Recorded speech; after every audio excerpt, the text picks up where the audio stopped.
नमस्कार, प्रणाम दोस्तों, राधे राधे दर्शकों। एक बार फिर से आप सभी का स्वागत है हमारे चैनल में।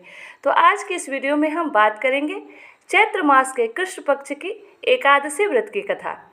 चैत्र मास के कृष्ण पक्ष की एकादशी को पाप मोचनी एकादशी कहते हैं। पाप मोचनी एकादशी की व्रत कथा किस प्रकार है, आप इस वीडियो में जानेंगे।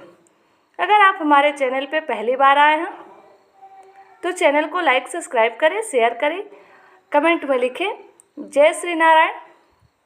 तो देर ना करते हुए हम कथा शुरू करते हैं। धर्मराज पांडुपुत्र युधिष्ठिर ने पूछा, हे यदुनंदन, आप चैत्र माह के कृष्ण पक्ष के एकादशी व्रत का महात्म्य सहित वर्णन कीजिए।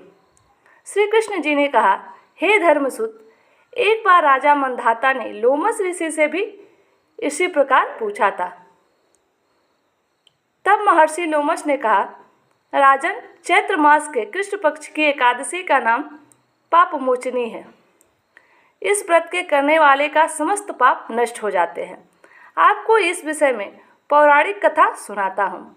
प्राचीन काल में जहाँ सदा बसंत रहता था, ऐसा चैत्रथ नामक सुंदर सुहावन वन था। उस वन में एक गंधर्व कन्या सदैव रहा करती थी, वहाँ क्रीड़ा करती थी और उसी वन में इंद्र भी अन्य देवताओं के साथ मिलकर क्रीड़ा किया करता था।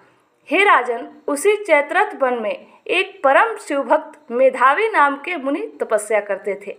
एक बार एक मंजुघोषा नाम की सुंदरी अप्सरा मुनि को मोहित करने के लिए सितार बजाकर मधुर स्वर से गाना गाने लगी। उस समय शिव शत्रु कामदेव अनंग भी शिव भक्त मेधावी मुनि पर विजय प्राप्त करने के लिए प्रयत्न कर रहे थे। तब कामदेव ने मंजुघोषा अप्सरा ने भी भौ को धनुष बनाकर कटाक्ष की प्रत्यंचा डोरी बांधकर उसके नेत्र को संकेत बना और कुचो कुरी को बन मंजुघोषा को ने जो सेना नायक बनाकर मुनि के ऊपर अपना प्रहार किया। उस समय वह मेधावी मुनि भी हृष्ट-पुष्ट तथा युवा आयु वाले थे, दूसरे कामदेव के समान प्रतीत होते थे। कामदेव को बस में होने वाली मंजुघोषा अप्सरा ने धीरे धीरे मधुर बाणी बीड़ा गाना आरंभ किया। वह भी उस अप्सरा के सौंदर्य और गाने पर मुग्ध हो गए। मंजुघोषा ने मुनि को कामदेव से पीड़ित और अपने ऊपर आसक्त जानकर जिस प्रकार वायु के प्रभाव से लता वृक्ष से आलिंगन करती है, उसी प्रकार वह अप्सरा उस मेधावी मुनि से आलिंगन करने लगी।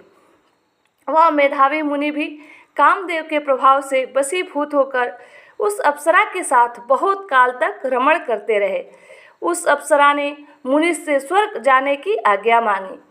मेधावी ने कहा, हे देवी, अभी तो कुछ ही समय नहीं हुआ, अतः अभी कुछ देर के लिए और ठहर जाओ और ठहरो।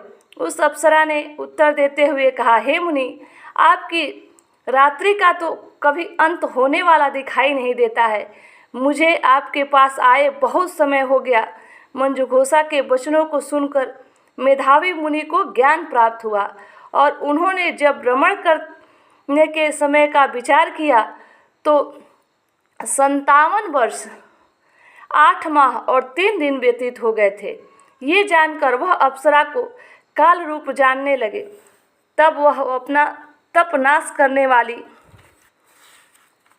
अप्सरा की ओर क्रोधवश में देखने लगे। उसके अधर क्रोध से कांपने लगे और समस्त इंद्रियां थरथराने लगी। उन्होंने उस अप्सरा को श्राप दिया कि रे दुष्ट, तू पिशाचिनी हो जा, तू महापापनी और दुर्गचारिणी हो जा। तुझे धिक्कार है, हे नीचनी, तू कई जन्मों तक पिशाचिनी रह। मुनि के श्राप से अप्सरा पिशाचिनी बन गई। तब उसने प्रार्थना करके मुनि से कहा, हे मुनि, अब आप क्रोध को त्याग कर मुझ पर प्रसन्न हो जाइए और इस श्राप का निवारण कीजिए। उसकी बात सुनकर मुनि ने शांत होकर कहा, रे दुष्ट, तूने मेरा बड़ा बुरा किया, परंतु फिर भी मैं तुझे इस श्राप से मुक्त होने का उपाय बताता हूँ। चैत्र मास के कृष्ण पक्ष की पाप मोचनी एकादशी को व्रत करने से तेरे यह पिशाचिनी की देह छूट जाएगी। तब मुनि ने उस व्रत की विधि और सब उपाय बता दी। अपने पापों का प्रायश्चित करने के लिए मेधावी मुनि अपनी परम पूज्य पिता श्री च्यवन ऋषि के पास आए और च्यवन ऋषि ने अपने पुत्र मेधावी को बोले, रे पुत्र, यह तूने क्या किया? जा, तेरे समस्त तप नष्ट हो गया। तू चैत्र मास के कृष्ण पक्ष की पाप मोचनी एकादशी का व्रत करो। इससे करने से समस्त पाप नष्ट हो जाएंगे। और अपने पिता की आज्ञा मानकर मेधावी मुनि ने विधि पूर्वक उस पाप मोचनी एकादशी का व्रत धारण किया, जिसके प्रभाव से उनके समस्त पाप नष्ट हो गए।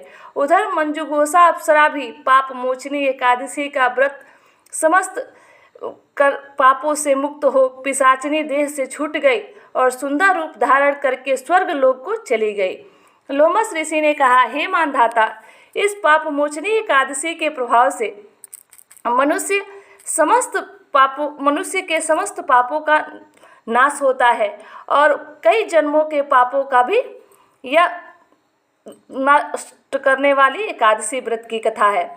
इसकी कथा श्रवण करने या पठन करने से 1000 गोदान का फल प्राप्त होता है। आशा करते हैं आपको कथा अच्छी लगी हो।